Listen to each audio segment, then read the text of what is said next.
What kind of diplomacy, JD, you are speaking about? What do you mean?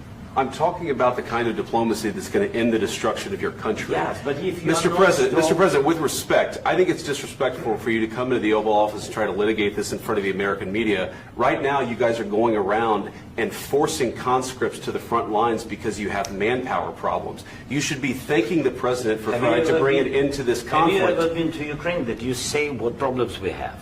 I have been to. Come once. I've actually watched and seen the stories, and I know what happens is you bring them on a propaganda tour, Mr. President. Do you disagree that you've had problems bringing people into your military? And do you think that it's respectful to come to the Oval Office of the United States of America and attack the administration that is trying to prevent the destruction of your country? A lot of questions. Let's start from the beginning. Sure. First of all, during the war, everybody has problems. Even you, but you have nice ocean and don't feel now, but you will feel it in the future.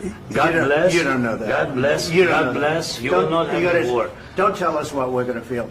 We're trying to solve a problem. Don't tell us what we're going to feel. I'm not telling you. Because you're in no position to dictate that. That's exactly what you're doing. You're in no position to dictate what we're going to feel.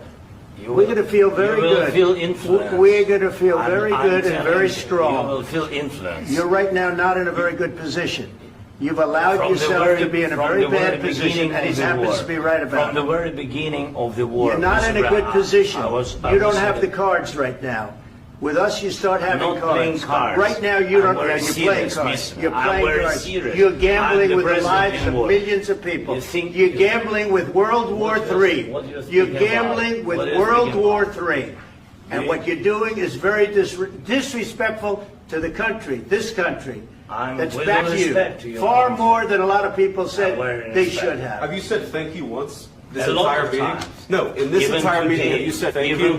You went to Pennsylvania and campaigned for the opposition in October. Offer some words of appreciation for the United States of America and the President who's trying to save your country. Please, you think that if you will speak very loudly about the war, He's not speaking loudly. He's not speaking loudly. Your country's in big trouble. Can I Wait a minute. No. You've done a lot of talking. Your country is in big trouble. I know. You're not winning. You're not winning this.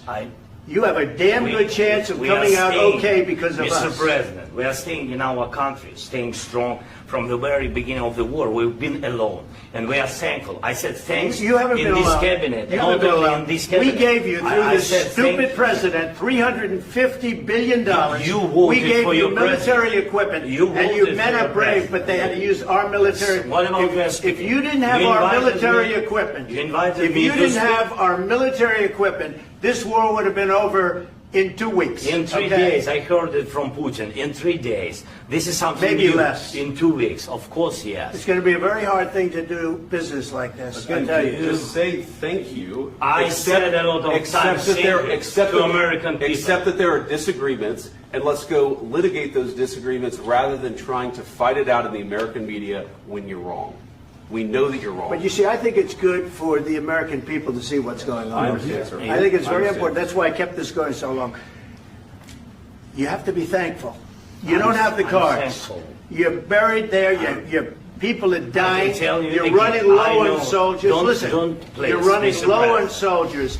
It would be a damn good thing. And then you tell us, I don't want a ceasefire. I don't want a ceasefire. I want to go, and I want this. Look.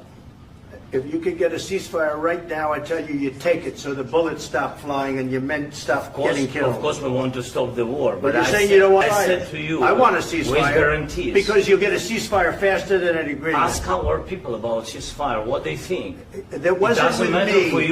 That wasn't me.